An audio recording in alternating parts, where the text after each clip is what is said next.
राधे राधे, जय श्री कृष्णा। जय हो कार्तिक के राधा दामोदर भगवान की जय। भक्तजनों, आज हम कार्तिक मास का 9वां अध्याय सुनेंगे। इस अध्याय में हम कार्तिक मास का 9वां महात्म्य सुनेंगे। साथ ही इस अध्याय में भगवान के पूजन का महात्म्य सुनेंगे और अंत में कार्तिक मास के स्नान की देवरानी जिठानी वाली पवित्र पौराणिक कथा सुनेंगे। मैं आपको पूरे विश्वास के साथ कह सकती हूँ कि जो कहानी महात्म्य के अंत में मैं आपको सुनाऊंगी वह कहानी आपको बहुत पसंद आएगी। आप मेरे साथ अंत तक इसी तरह बने रहें। आइए सबसे पहले कार्तिक मास का 9वां महात्म्य सुनते हैं। एक बार नारद मुनि ने ब्रह्मा जी से पूछा कि हे श्री ब्रह्मन, हे पितामह, श्री व्यास जी और वशिष्ठ जी ने गृहस्थ आश्रम को सबसे श्रेष्ठ क्यों बताया है? जैसे सब नदियां समुद्र में आश्रय पाती है, सभी जीव माता का आश्रय पाकर सुख भोगते हैं, वैसे ही सभी आश्रम गृहस्थ का आश्रम लेते हैं। 6 प्रकार के भिक्षु, एक ब्रह्मचारी, दूसरा सन्यासी, तीसरा विद्यार्थी, चौथा गुरु पूजक, 5वां मुसाफिर और 6ठा जीविका रहित, ये सभी गृहस्थों का ही आश्रय है। तब श्री ब्रह्मा जी नारद मुनि से बोले कि हे देव ऋषि, हे पुत्र, इस संबंध में मैं तुम्हें एक पौराणिक कथा सुनाता हूँ। उस कथा को सुनने से तुम्हें पता लग जाएगा कि गृहस्थ आश्रम क्यों सबसे श्रेष्ठ बताया गया है। हे पुत्र, तुम उस कथा को ध्यान से चित्त लगा करके सुनो। ब्रह्मा जी देव ऋषि नारद मुनि से बोले कि हे पुत्र, उत्तानपाद राजा का पुत्र राजकुमार उत्तम था। वह बड़ा ही बलवान और समदर्शी था। उसने विदुला नाम की स्त्री से विवाह किया। राजा रानी दोनों ही बड़े प्रेम भाव से रहने लगे। एक दिन राजा ने वेश्या का नाच देखते हुए अधिक मदिरा का पान कर लिया। मदिरा के नशे में राजा ने रानी को भी मदिरा पीने के लिए कहा, किंतु रानी ने राजा की आज्ञा का पालन नहीं किया। इस पर राजा क्रोधित हो गया और मदिरा के नशे में ही राजा ने अपने सेवकों को आज्ञा दी कि तुम अपनी रानी को किसी निर्जन वन में छोड़ आओ। सेवक विवश थे। राजा की आज्ञा का पालन नहीं करते तो राजा उन्हें फांसी पर चढ़ा देता। वे अपनी आदरणीय रानी को वन में छोड़ आए। सुबह जब राजा सोकर उठा तो उसे अपनी गलती का एहसास हुआ। रात्रि की घटना को याद करके उसे बहुत दुख हुआ। राजा अपनी पहली पत्नी के साथ अधिक प्रेम करता था, इसलिए उसने दूसरा विवाह नहीं किया। प्रजा को पुत्र के समान पालने लगा। एक दिन उनके नगर का एक ब्राह्मण राजा के पास आया और बोला कि हे महाराज, कोई मेरी स्त्री को हर कर ले गया। मैं उसके वियोग में बहुत दुखी हूँ, इसलिए हे राजन, तुम मेरी पत्नी को ढूंढ कर के लाओ। तो राजा कहने लगा कि हे ब्राह्मण देव, मैं नहीं जानता कि आपकी पत्नी कौन है, किधर है और कहाँ गई। तब मैं आपकी पत्नी को कैसे ढूंढ कर ला सकता हूँ। तो ब्राह्मण कहने लगा कि हे महाराज, तुम प्रजा से 6ठा भाग लेकर सबके रक्षक होने का दावा करते हो। हे राजन, एक दिन मेरी स्त्री घर पर सो रही थी, वहीं से कोई उसे हर कर ले गया। अब आपका कर्तव्य बनता है कि आप उसे ढूंढ कर के लाएं। राजा कहने लगा कि हे ब्राह्मण देव, तुम्हारी स्त्री देखने में कैसी थी, उसका स्वभाव कैसा था, उसका रूप कैसा था, उसका चरित्र कैसा था, तुम मुझे अपनी पत्नी के बारे में सब कुछ बताओ। तो ब्राह्मण बोला कि हे महाराज, यद्यपि मेरी पत्नी बड़ी ही कठोर वचन बोलने वाली, अति कुरूपा, काले रंग की, बड़ी ही कर्कशा, बड़ी ही कुटिल स्वभाव की थी, परंतु महाराज, मैं अपनी पत्नी की निंदा नहीं कर रहा।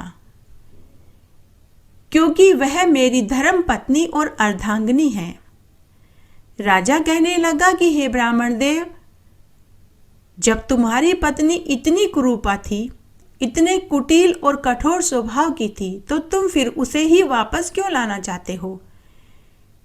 हे ब्राह्मण देव, मैं तुम्हारी एक बहुत सुंदर सुसंस्कृत लड़की से विवाह करवा दूंगा।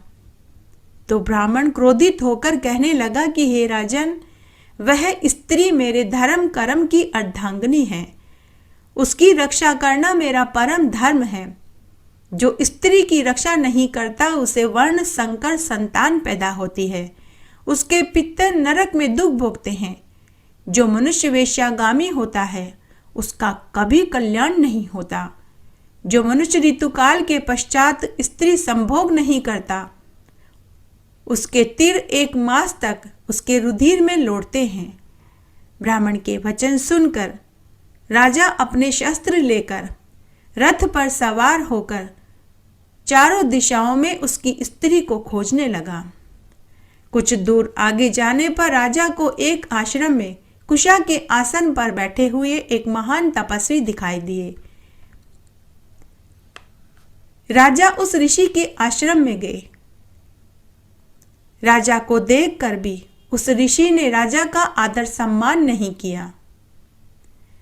ऋषि ने राजा से कहा कि हे राजा, उत्तानपाद के तुम पुत्र हो, मगर तुम यहाँ मेरे आश्रम में क्यों आए हो? तुम्हारे आने का क्या प्रयोजन है? तो राजा ऋषि से कहने लगा कि हे मुनिवर, मेरे नगर में एक ब्राह्मण है। कोई दुष्ट उसकी स्त्री को हरकर ले गया। मैं उसी की खोज में इधर उधर भटक रहा हूं। परंतु हे मुनिवर, मुझे एक बात का महान आश्चर्य हो रहा है। मुझे देखकर भी आपने न तो मेरा आदर सत्कार किया, न ही अर्घ्य पाद्य और कंदमूल ही खाने को दिए। इसका क्या कारण है? तो मुनि ने राजा से कहा कि हे राजन, तुम अर्घ्य योग्य होते हुए भी अर्घ्य के पात्र नहीं रहे, क्योंकि तुमने अपनी विवाहिता निरपराध स्त्री को वन में त्याग दिया। जहां स्त्री का यह धर्म है कि वह अपने पति की तन मन से सेवा करे, उसकी आज्ञा का पालन करे, वहीं पुरुष का भी यह धर्म है कि वह अपनी स्त्री का मान सम्मान करे, उसकी रक्षा करे।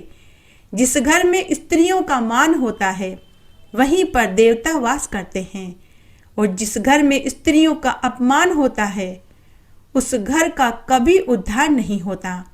यह सुनकर राजा ने अपना मस्तक झुका लिया और वह मुनि से पूछने लगा कि हे ईश्वर, आप तो भूत भविष्य वर्तमान तीनों कालों के जानकार लगते हैं। हे मुनिवर, कृपा करके यह बताइए कि मेरे नगर के ब्राह्मण की उस स्त्री को कौन और कहाँ हरकर ले गया? ऋषि कहने लगे कि हे राजन, आदि का पुत्र बलाक नामक राक्षस उस ब्राह्मणी को उत्पल्लावर्त वन में हरकर ले गया। तो तुम वहां जाओ, उसे ढूंढकर ब्राह्मण से उसका मेल करवा दो, तुम्हें इसका बहुत पुण्य फल मिलेगा। उसके बाद राजा ने मुनि को प्रणाम किया और अपने रथ पर बैठकर मुनि के बताए हुए उत्पल्लावर्त वन में पहुंचा। वहां जाकर उसने देखा कि एक स्त्री वील्व फल खा रही थी। जैसा ब्राह्मण ने उसका रूप चरित्र बताया, वह वैसी ही दिखाई दे रही थी। राजा ने उसको पहचान लिया और कहा कि हे कल्याणी, तुम इस वन में अकेली क्यों बैठी हो? ब्राह्मणी कहने लगी कि मैं अत्रि रात नामक ब्राह्मण की पुत्र और विलास पुत्र की स्त्री हूँ। मैं अपने घर में अकेली सो रही थी कि बलाक नाम का राक्षस मुझको हर कर यहाँ ले आया। यद्यपि उस राक्षस ने किसी भी प्रकार से मुझे कोई कष्ट नहीं दिया और न ही मेरा सतीत्व नष्ट करने की उसने चेष्टा करी, परंतु फिर भी मैं यहाँ बहुत दुख उठा रही हूँ। राजा ने ब्राह्मणी से पूछा कि हे ब्राह्मणी, वह राक्षस अभी कहाँ है? मुझे तुम्हारे पति ने तुम्हें ढूंढने के लिए भेजा है। ब्राह्मणी ने कहा कि वह इसी वन के अमुक स्थान पर है, जाओ और उसे देख लो। राजा ने ब्राह्मणी के बताए हुए स्थान पर वन में जाकर राक्षस को देख लिया। राक्षस राजा को देखते ही उसके चरणों में गिर पड़ा और कहने लगा कि हे महाराज, मेरे लिए क्या आज्ञा है, मैं आपका क्या कार्य करूं। राजा ने कहा कि हे निशाचर, तू ब्राह्मणी को यहाँ क्यों लेकर आए? यदि तुम उसको स्त्री बनाना चाहते हो तो वह तो अत्यंत ही कुरूपा और कुटिल स्वभाव की है। यदि उसे खाना चाहते हो तो वैसा कहो। राक्षस कहने लगा कि हे राजन, मेरे घर में बहुत सुंदर सुंदर अप्सराएं हैं, उनको छोड़कर इस कुरूपा से भोग करने की तो मैं सोच भी नहीं सकता। साथ ही मैं मांसाहारी नहीं, मैं एक शाकाहारी राक्षस हूँ। मैं तो केवल पूर्व जन्म के पापों का प्रायश्चित कर रहा हूँ। इस ब्राह्मणी को हर कर लाने का एकमात्र उद्देश्य यही है कि इसका पति राक्षसों को मारने का मंत्र जानता है। जब हम यज्ञ के अन्न को ग्रहण करने के लिए जाते हैं तो वह हमको वहां से भगा देता है।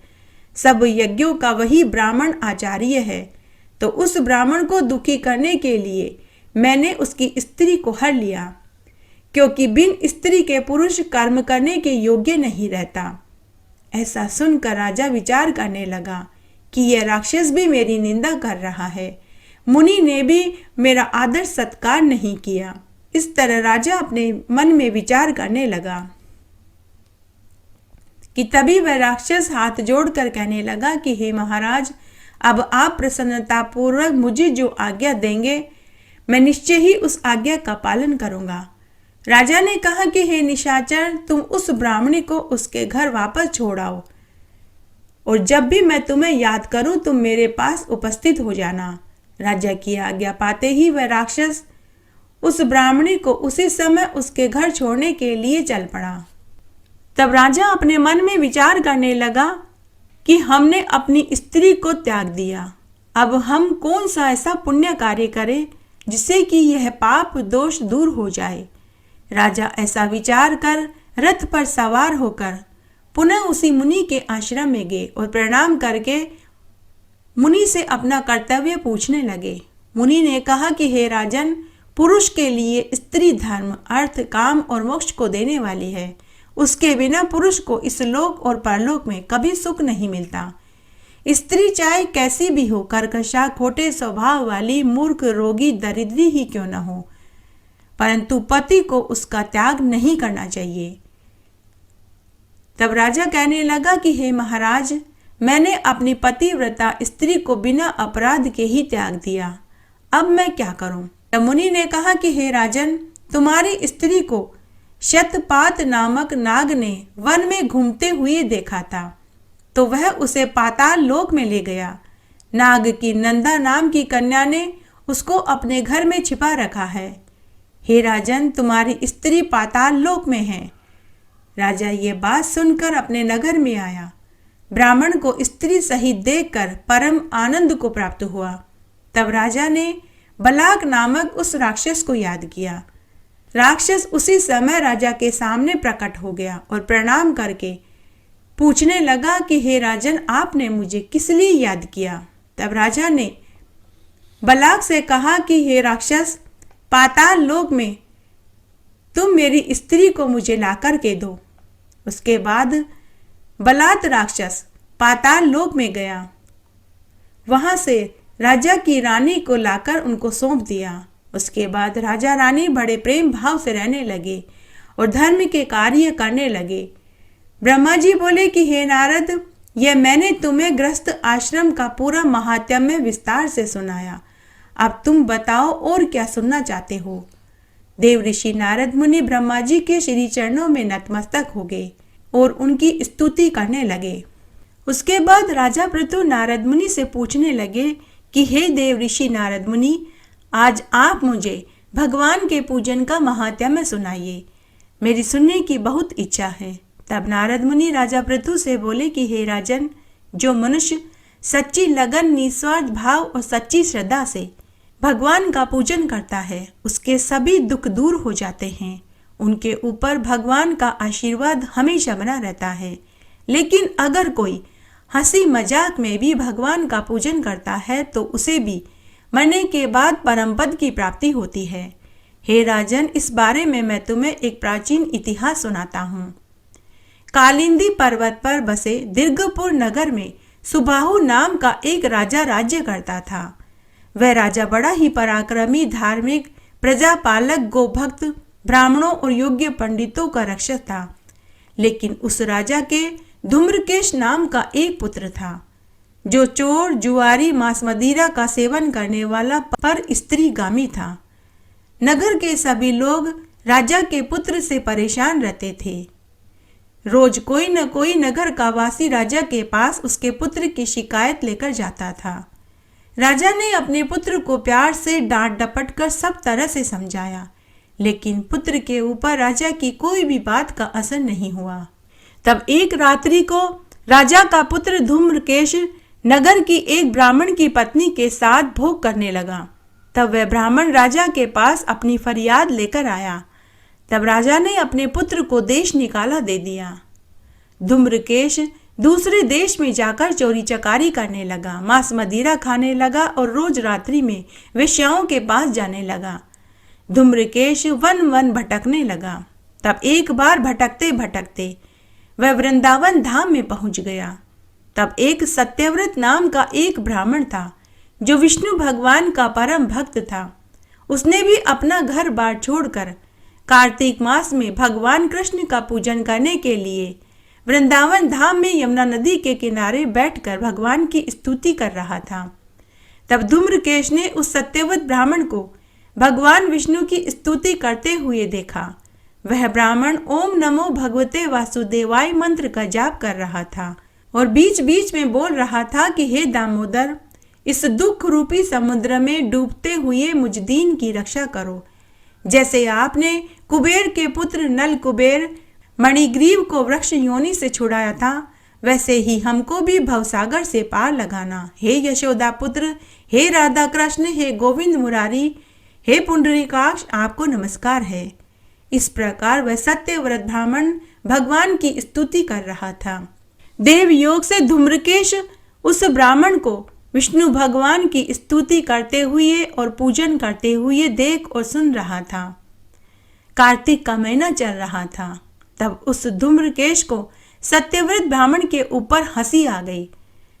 वह धूम्रकेश शराब आदि पीकर हमेशा की तरह रात्रि में एक वेश्या के पास गया। वहां वेश्या के पास जाकर धूम्रकेश ने सत्यव्रत ब्राह्मण की स्तुति का मजाक उड़ाया। इस तरह समय बीतने लगा। तब एक दिन अधिक मदिरा का सेवन कर लेने के कारण धूम्रकेश का देवलोक गमन हो गया। यमराज के दूत उस धूम्रकेश को पापी समझकर यमराज के पास ले गए।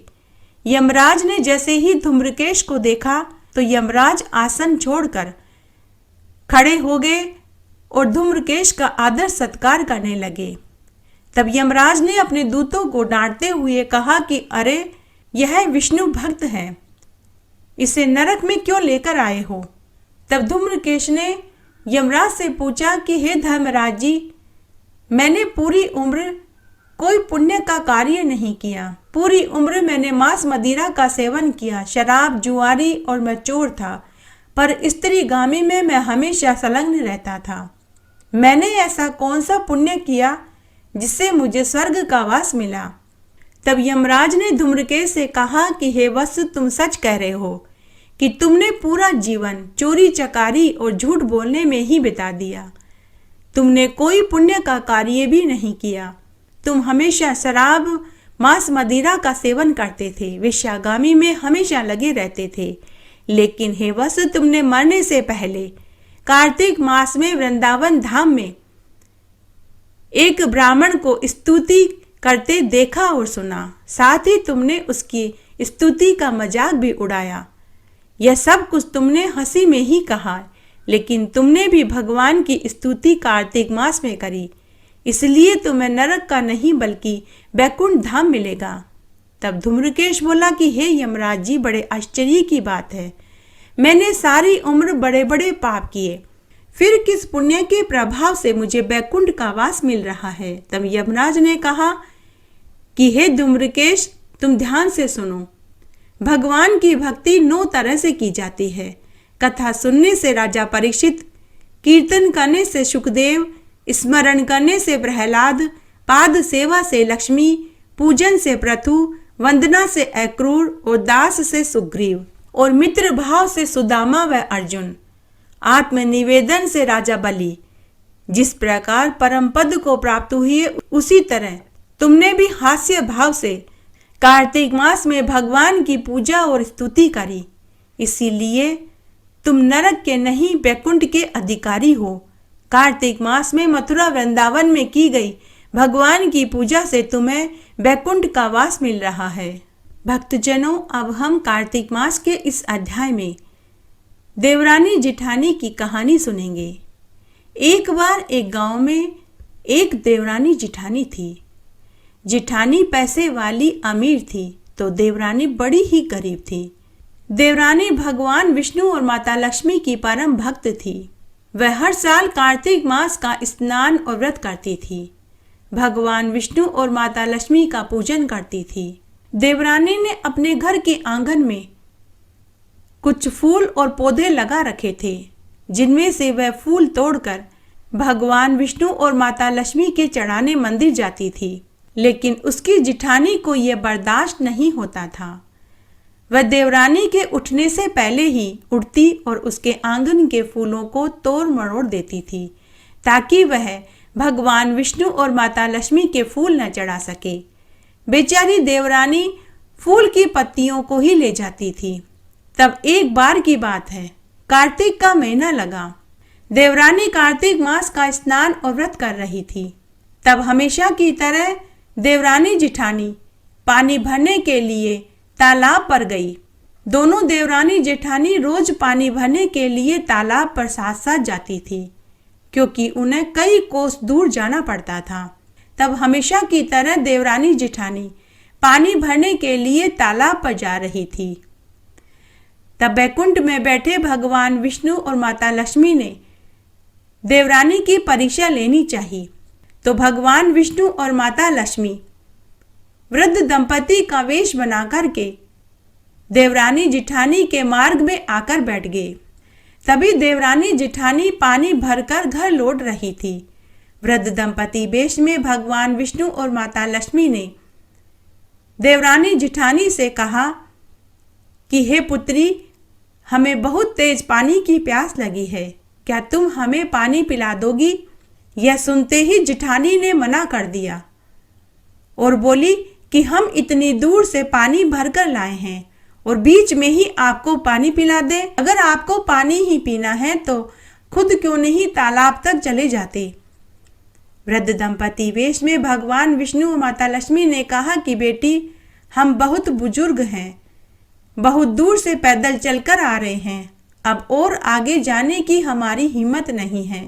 पानी की प्यास भी बहुत तेज लगी है। अगर अब हम पानी पीने के लिए तालाब तक जाएंगे तो बीच रास्ते में ही प्यास से हम मर जाएंगे। तब देवरानी भगवान विष्णु और माता लक्ष्मी से बोली कि बाबा, मैं आपको पानी पिला दूंगी, आप भर पेट पानी पीजिए।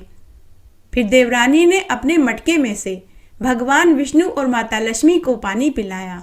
पानी पीने के बाद वृद्ध दंपति वेश में भगवान विष्णु और माता लक्ष्मी फिर से बोले कि हे पुत्रियों, हमारी झोपड़ी यहीं पास में है, हम दूर गांव से यहाँ आकर रह रहे हैं। हमारी झोपड़ी में क्या तुम रोज एक मटका पानी भर दिया करोगी? क्योंकि हम दोनों बड़े ही बुजुर्ग हैं, चल फिर नहीं सकते, अंधेरे में हमें दिखाई नहीं देता। तो जिठानी ने फिर से मना कर दिया, लेकिन देवरानी ने कहा कि बाबा, आप चिंता मत करो, मैं रोज आपकी झोपड़ी में पीने का एक मटका पानी भर दिया करूंगी। उसके बाद जिठानी देवरानी से बोली कि तू ही ये पुण्य धर्म का काम कर, मुझसे नहीं होगा। ऐसा कहकर वह पांव पटकती हुई घर की ओर चल दी। तब देवरानी वृद्ध दंपति के साथ उनकी झोपड़ी पर गई और एक मटका पानी भर दिया। उसके बाद वह और पानी लेने के लिए तालाब पर चली गई। अब देवरानी रोज खुद का पानी भरने से पहले एक मटका पानी वृद्ध दंपति के झोपड़ी में जाकर उनकी मटकी में भरने लगी। इस तरह पूरा एक महीना कार्तिक का निकल गया।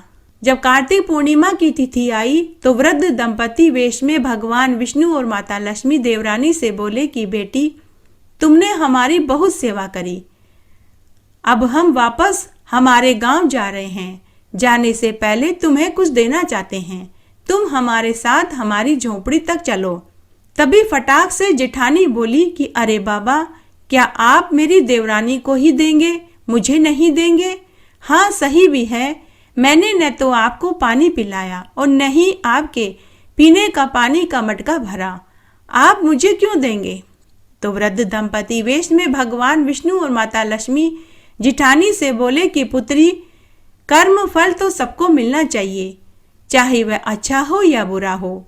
तुमने जो किया उसका फल तुम्हें मिलेगा और इसने जो किया इसका फल इसे मिलेगा। चलो पुत्री, तुम भी हमारे साथ हमारी झोपड़ी तक चलो। तुम्हें हम कैसे भूल सकते हैं? ऐसा सुनते ही जेठानी खुश हो गई। वृद्ध दंपति वेश में भगवान विष्णु और माता लक्ष्मी देवरानी जिठानी को लेकर अपनी झोपड़ी पर आए। तब भगवान विष्णु ने कहा कि पुत्री, मेरी झोपड़ी में 4 कलश हैं, एक चांदी का, एक सोने का, एक पीतल का और एक मिट्टी का। तुम जो चाहो कलश उठा सकती हो। जब तुम इस कलश को ले जाकर अपने घर पर रखोगी तो तुम्हारे कर्मों से वह तुम्हें रोज भरा हुआ मिलेगा। तब जेठानी ने भागकर सोने का कलश उठा लिया तो देवरानी ने मिट्टी का कलश उठाया। तब माता लक्ष्मी ने देवरानी से पूछा कि बेटी, तुमने चांदी का कलश क्यों नहीं उठाया? तो देवरानी बोली कि माँ बाबा, कर्मों का फल तो मुझे मिट्टी के कलश में भी मिल जाएगा, उसके लिए चांदी और सोने का कलश लेने की कहाँ जरूरत है। उसके जवाब को सुनकर वृद्ध दंपति वेश में भगवान विष्णु और माता लक्ष्मी बहुत खुश हुए और उसे सौभाग्यवती, पुत्रवती और धनवती होने का आशीर्वाद दिया। उसके बाद देवरानी जिठानी दोनों अपने घर आ गई और अपने अपने कलश को घर पर लाकर रख दिया। देवरानी ने कलश पूजा स्थान पर रखा तो जिठानी ने कलश तिजोरी में रख दिया। दूसरे दिन जिठानी जल्दी उठी, तिजोरी खोलकर कलश को देखा तो सोने का कलश उसे मिट्टी के कलश में बदला हुआ मिला, जिसमें कोयले, पत्थर, कंकर भरे हुए थे। उधर देवरानी रोज की तरह सुबह जल्दी उठी, स्नान आदि और पूजा पाठ करके कलश को देखा तो वह मिट्टी का कलश उसे सोने के कलश में बदला हुआ मिला और उसमें सोने, चांदी, हीरे, मोती के सिक्के भरे हुए थे। जिठानी भागी भागी देवरानी के पास आई और पूरी बात बताई कि मेरा सोने का कलश मिट्टी का हो गया और उसमें कोयले, पत्थर, कंकर भरे हुए हैं। तो देवरानी बोली कि भाभी जी, मेरा मिट्टी का कलश तो सोने में बदला हुआ था और उसमें तो हीरे, मोती, सोने, चांदी की मोहरें भरी हुई है। तब जेठानी ने देवरानी से लड़ाई करते हुए कहा कि तूने मेरा सोने का कलश रात्रि में चुरा लिया, और लड़ झगड़ कर देवरानी से सोने का कलश ले गई और खुद के मिट्टी के कलश को देवरानी के रख गई। लेकिन देवरानी कुछ नहीं बोली, क्योंकि वो जानती थी कर्म फल तो जिठानी जी नहीं बदल पाएंगी, मुझे मेरे कर्मों का फल तो जरूर मिलेगा। दूसरे दिन फिर से जिठानी ने तिजोरी खोल कर देखा तो वापस सोने का कलश मिट्टी के कलश में बदला हुआ था। उसकी तिजोरी में सांप, बिच्छू, जहरीले कीड़े हो गए। देखते ही देखते वे कीड़े पूरे घर में फैल गए। उसका पति और उसके बच्चे जान बचाकर घर के बाहर आए। जिठानी घर के बाहर आकर जोर जोर से रोने चिल्लाने लगी, बोली बचाओ बचाओ। उधर देवरानी के घर में मिट्टी का कलश पुनः सोने के कलश में बदल गया और उसमें सोने, चांदी, हीरे, मोती के सिक्के भरे हुए थे। जब जिठानी को पता चला तो वह बहुत पछताई। जब उसके जेठ को पता चला तो उसने अपनी पत्नी से कहा कि अरे बावली, तू पहले कर्म तो अच्छे कर, जैसे कर्म करेगी फल भी तो तुझे वैसा ही मिलेगा। छोटी अच्छे कर्म करती है तो उसे कर्म फल भी अच्छा मिलता है। उस दिन जेठानी को भी अपनी गलती का एहसास हो गया। वह जोर जोर से करुण रुदन करने लगी। उसे रोता देखकर देवरानी ने कहा कि जीजी, आप भी मेरे साथ रोज भगवान विष्णु और माता लक्ष्मी का पूजन करने के लिए मंदिर चला करो, मीठा बोला करो, झूठ से बचा करो और हर साल कार्तिक मास का स्नान और व्रत किया करो। तो जेठानी ने कहा कि छोटी, वो सब तो मैं कर लूंगी, लेकिन मेरे घर में से सांप, बिच्छू की माया अब कैसे हटेगी।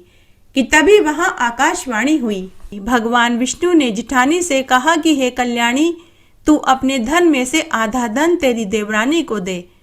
तभी मैं तेरे घर में से सांप बिच्छू की माया हटाऊंगा। तब जेठानी ने ऐसा ही किया। हे विष्णु भगवान, हे माता लक्ष्मी, जैसे आपने देवरानी को कार्तिक मास के स्नान का फल दिया, वैसे हमें भी देना। कहानी कहने वाले को, सुनने वाले को और हुक्कारा भरने वाले को। तुलसी महारानी की आरती। तुलसी महारानी नमो नमो, हर की पटरानी नमो नमो। कौन से महीने में बोई रानी तुलसा, तो कौन से महीने में हुई हरियाली। आषाढ़ के महीने में बोई रानी तुलसा, तो सावन के महीने में हुई हरियाली। कौन से महीने में हुई तेरी पूजा, तो कौन से महीने में हुई पटरानी। कार्तिक के महीने में हुई मेरी पूजा, तो मंगसर मास में हुई पटरानी। धूप दीप नैवेद्य आरती, तो पुष्पन की बरसा बरसानी। 56 भोग 36 व्यंजन, तो बिन तुलसा हर एक न मानी। जो कोई तुलसा को सवेरे गावे, तो श्री कृष्ण के दर्शन पावे। जो कोई तुलसा को दोपहर गावे, तो खीर खांड का भोग लगावे। जो कोई तुलसा को संध्या को गावे, तो श्री कृष्ण जी की आरती उतारे। जो कोई तुलसा को आधी रात को गावे, तो श्री कृष्ण जी के चरण दबावे। तुलसा महारानी नमो नमो, हर की पटरानी नमो नमो। जय हो तुलसी माता की जय। प्रिय भक्त जनों, इस तरह आज हमने कार्तिक मास का 9वां अध्याय सुना। साथ ही इस अध्याय में हमने भगवान के पूजन का महात्म्य सुना और अंत में कार्तिक स्नान की देवरानी जिठानी की कहानी सुनी। भक्तजनों, अगर आपको यह वीडियो अच्छा लगे तो इसे ज़्यादा से ज़्यादा लाइक करें, अपने दोस्तों रिश्तेदारों में जरूर शेयर करें ताकि उन्हें भी कार्तिक मास का महात्म्य और कथा कहानियाँ सुनने का पूरा फल मिले। मेरे साथ बने रहने के लिए आपका धन्यवाद। आगे आने वाली कथा कहानी के लिए भी आप इसी तरह मेरे साथ बने रहें। धन्यवाद।